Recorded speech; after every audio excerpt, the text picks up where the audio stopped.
शासन निर्णयामध्येच नमूद केलेलं आहे की शासनाच्या ज्या वेगवेगळ्या योजना आहेत आणि ज्याचा लाभ हा माता भगिनी किंवा लाभार्थी घेत आहेत याच्यामध्ये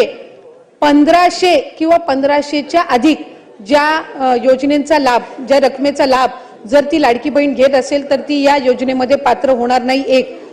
नमो शेतकरी योजना जी आहे याच्यामध्ये त्या ज्या महिला आहेत, माता भगिनी आहेत, यांना 1000 रुपयाचा लाभ मिळत असतो। त्याची जी वरची 500ची कॅपिंग आहे म्हणजे ती शासन निर्णयामध्ये सुरुवातीच्या नमूद केलेली आहे की किमान 1500चा लाभ हा शासनाचा प्रत्येक लाडक्या बहिणीपर्यंत पोहोचला पाहिजे आणि त्यानुसार नमो शेतकरी योजनेच्या ज्या लाभार्थी आहेत या साधारणपणे 5.5 ते 6 लाख आहेत। त्यांना या योजनेतून वगळण्यात आलेलं नाहीये, फक्त त्यांना 1000 रुपये हे नमो शेतकरी योजनेतून मिळतात आणि वरचे 500 जे आहेत हे आपल्या लाडक्या बहीण योजनेच्या माध्यमातून मिळत असतात। त्याच्यामुळे त्या संदर्भातलं